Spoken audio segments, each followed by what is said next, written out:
क्या आपने कभी सोचा था कि रूस से भारत सरसों तेल खरीदेगा? जी हाँ, पहली बार रूस ने भारत को सरसों तेल बेचा है। सवाल ये है, क्यों हुआ ये बदलाव और इसका असर भारतीय किसानों और तेल के दामों पर क्या पड़ेगा? आइए जानते हैं पूरी कहानी।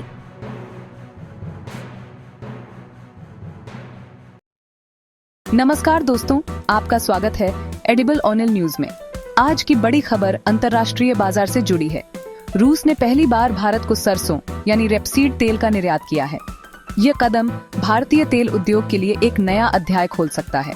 आज हम आपको इस खबर का विस्तार से विश्लेषण देंगे और बताएंगे कि इसका असर भारत के तेल तिलहन बाजार पर किस तरह पड़ सकता है। विशेषज्ञों के अनुसार वर्ष 2025 में रूस ने पहली बार भारत को 1,500 टन सरसों तेल भेजा। इसकी कुल कीमत लगभग 16 लाख अमेरिकी डॉलर आंकी गई है। जर्नो ऑनलाइन की रिपोर्ट के मुताबिक इससे पहले रूस से भारत को सरसों तेल की कोई शिपमेंट दर्ज नहीं थी, यानी यह भारत और रूस के बीच सरसों तेल व्यापार की पहली शुरुआत है। भारत का आयात रुझान। भारत के वाणिज्य और उद्योग मंत्रालय के अनुसार वर्ष 2025 में भारत ने सरसों तेल की सक्रिय रूप से खरीद शुरू की। इस साल के पहले 6 महीनों में भारत को सबसे बड़ा निर्यातक संयुक्त अरब अमीरात रहा, जिसने लगभग $8 मिलियन मूल्य का तेल भारत भेजा। वहीं भारतीय सीमा शुल्क आंकड़े बताते हैं कि केवल 6 महीने में भारत ने कुल $15 मिलियन से अधिक मूल्य का रेपसीड तेल खरीदा। यह आंकड़ा पिछले वर्ष की तुलना में लगभग 7 गुना ज्यादा है। कारण क्या है?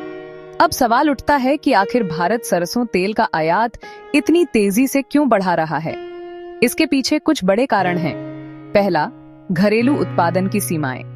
भारत में सरसों का उत्पादन अच्छा होता है, लेकिन बढ़ती खपत को देखते हुए केवल घरेलू उत्पादन से मांग पूरी करना मुश्किल हो रहा है।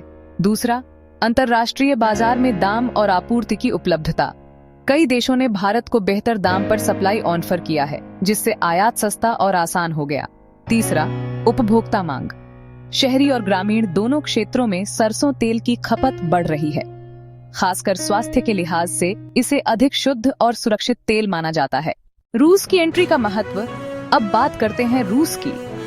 रूस दुनिया के बड़े रेपसीड उत्पादक देशों में से एक है, लेकिन भारत को अब तक उसने कभी निर्यात नहीं किया था। इस बार रूस का भारतीय बाजार में प्रवेश होना दोनों देशों के बीच व्यापारिक रिश्तों के लिए अहम संकेत है। भारतीय किसानों पर असर। अब सवाल यह है कि क्या आयात बढ़ने से भारतीय किसानों पर असर पड़ेगा? कुछ विशेषज्ञ मानते हैं कि अगर आयात बहुत तेजी से बढ़ा तो घरेलू किसानों को दबाव झेलना पड़ सकता है। लेकिन दूसरी तरफ यह भी कहा जा रहा है कि भारत में खपत इतनी ज्यादा है कि उत्पादन और आयात दोनों की जरूरत पड़ेगी। भविष्य की तस्वीर। आने वाले समय में भारत और रूस के बीच ये व्यापार और भी बढ़ सकता है। अगर दाम प्रतिस्पर्धी रहे और सप्लाई स्थिर रही तो रूस भारत के लिए सरसों तेल का बड़ा निर्यातक बन सकता है। इसके साथ ही भारत अन्य देशों जैसे संयुक्त अरब अमीरात, कनाडा और ऑस्ट्रेलिया से भी आयात जारी रखेगा। तो दोस्तों, आज की बड़ी खबर यही रही। रूस ने पहली बार भारत को सरसों तेल का निर्यात किया है।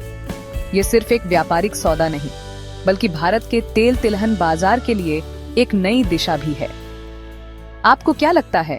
क्या आयात बढ़ने से घरेलू किसानों को नुकसान होगा या फिर यह कदम भारत के लिए फायदेमंद साबित होगा? हमें कमेंट करके जरूर बताइए। धन्यवाद। आप देख रहे थे एडिबल ऑनियल न्यूज। मिलते हैं अगली रिपोर्ट में।